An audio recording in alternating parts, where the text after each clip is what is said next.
Is the digital age erasing authenticity? Or is it the ultimate platform for genuine expression? What's up, everyone? Welcome to episode 6 of Be Fucking Authentic on the Authentic Model Podcast with your host, Thomas McClure. If you haven't already, please hit that subscribe button and join me every Monday morning for some realness. If you missed the previous episodes, be sure to check them out after this one. And don't forget to let me know what you thought about today's episode in the comments. I want to give a shout out to my producer and editor, XMVRSTUDIOS. They make the real magic happen. And thank you for tuning in today.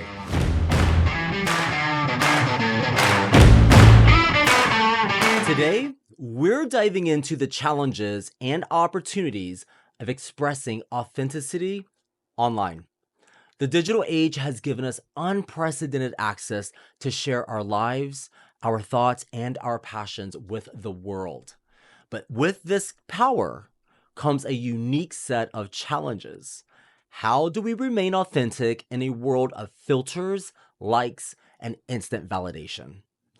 I've seen so many people, including myself at times, struggle with presenting a curated version of themselves online. We show the highlights, the perfect moments, and then we hide the messy, real parts of our lives. The best way to stand out on social media is to be yourself, to share your true thoughts, and to stay authentic. Gary V. Let's talk about filters. Filters can make us look better, feel better, and present a version of ourselves that we think will be more liked. But over-relying on filters can make us lose touch with our true selves, creating a gap between our online persona and our real-life identity. Have you ever looked at a filtered photo of yourself and then looked in the mirror and then you felt disappointed? That's the gap I'm talking about. Filters can be fun, and there's nothing wrong with using them. They can accentuate your best features, much like ensuring that you have the perfect lighting, or making sure the camera lens isn't smudged, or even wearing your best colors for the photo or the video. Plus, today's 4K and HD digital lenses pick up so many details that aren't even visible to the human eye in real life, which sometimes should be filtered out. But let's not forget to also share the unfiltered moments, the moments that show our real skin, our real emotions, and our real lives. It's these moments that make us relatable and human. There's a balance that must be considered. Your intention is what truly matters. Why are you retouching your photos or using filters? If it's to hide or change who you are, it might be time to reassess. Remember, authenticity doesn't thrive in perfection. It thrives in the raw and the unfiltered. And then there are the likes. The dopamine hit we get from each like can be addictive. We start to measure our worth based on the number of likes and comments we receive. But here's the truth. Your value isn't determined by social media metrics. Your worth is inherent, and no number of likes can change that. Think about the people you admire the most. Is it their follower count or their authenticity that draws you to them? For me, it's always the latter. It's the people who are real, who aren't afraid to show their imperfections, who inspire me the most. Social media platforms can create immense pressure to portray a perfect life. The likes, the shares, the comments can all become addictive, making us crave approval and validation. But this often leads to a superficial version of ourselves. I've been there, obsessing over the perfect photo, the perfect caption, the perfect moment to post. But at the end of the day, it's exhausting and it's unsustainable. True connection and engagement comes from showing the real, unpolished you. Let's break down the myth of the perfect life. First of all, no one has a perfect life, no matter how it looks online. We all have our struggles, we all have our bad days, we all have moments of doubt. Second, social media is often a highlight reel, not the full story. I found that the posts that resonate the most with my audience are the ones where I share my struggles and my challenges. It's these posts that spark real conversations and real connections. So don't be afraid to show your imperfections. They are what make you real and relatable. What's another social media trap? Comparing ourselves to others. We compare our behind the scenes with someone else's highlight reel and feel like we're falling short. But here's the thing. Everyone is on their own unique journey. You can't compare your chapter 1 to someone else's chapter 20. Instead of comparing, let's celebrate each other's successes and support each other through our struggles. There's enough room for everyone to shine. Comparison is the thief of joy. Theodore Roosevelt. One of the most powerful ways to be authentic online is by embracing your what? You probably guessed it. Your vulnerability.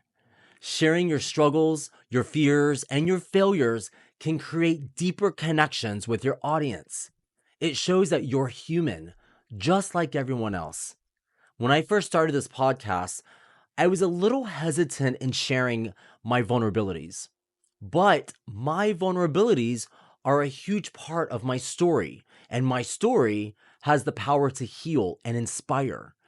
In previous episodes, I've shared deep truths about myself that only my close circle of friends knew, with the hope of inspiring others.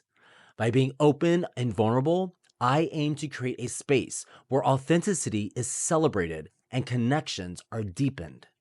When you embrace vulnerability, you give others permission to do the same. It's a ripple effect that can create a more authentic and connected community. By showing up as your true self, you inspire others to do the same. Think about the people who have inspired you. Chances are they were open and vulnerable about their struggles and their triumphs. They showed you that it's okay to be imperfect and that your true self is enough. While it's important to be authentic, it's also crucial to be mindful about what we share online. Not every detail of our lives needs to be public. Curating our online presence with consciousness means being intentional about what we post, ensuring it aligns with our true selves and our values. Think about your digital footprint. What story are you trying to tell through your posts? Is it a true reflection of who you are, or is it a facade? Curate with consciousness, not for the sake of appearance, but for the sake of authenticity. There's a balance to be struck between sharing enough to be authentic and oversharing. Not every moment needs to be posted, and not every thought needs to be shared. It's about finding what feels right for you and being intentional with your post.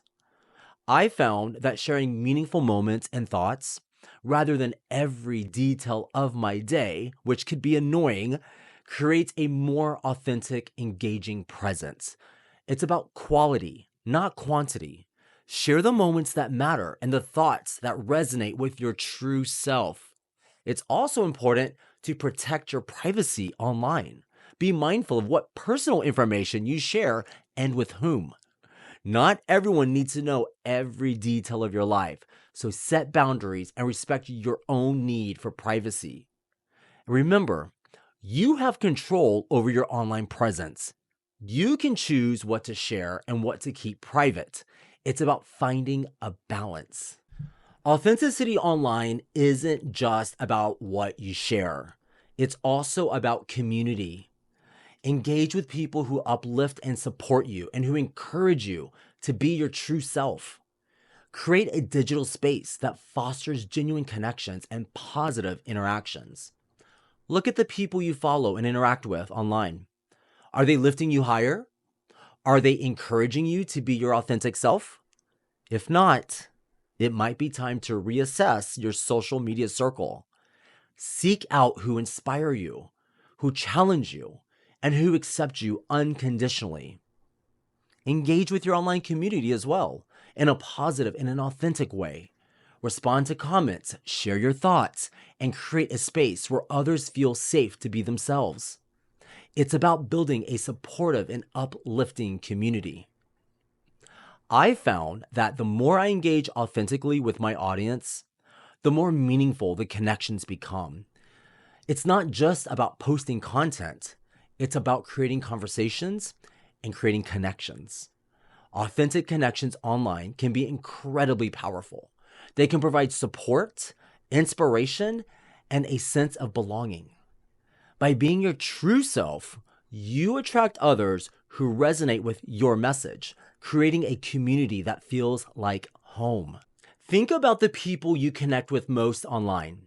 Chances are, they are the ones who are real and authentic. They're the ones who make you feel seen and understood. Build your community around these authentic connections, and you'll find that your social media experience becomes much more enriching. Online or offline, authenticity doesn't change. Only the stage does. Navigating the digital age requires us to balance sharing our true selves with the pressures of online perfection. So, embrace vulnerability, curate with consciousness, and build an authentic community. I'll leave you with this. How can you show up more authentically in your digital life? What's one thing you can share today that reflects your true self? Remember, your authenticity is your power. Own it. And that's a wrap for episode 6 of Be Fucking Authentic. Please don't forget to hit that subscribe button for more real talk and share this episode to keep spreading the realness. I want to hear from you in the comments. Let me know what you thought about today's episode, and I promise to respond. Until next time, this is Thomas McClure at The Authentic Model, reminding you to be fucking authentic.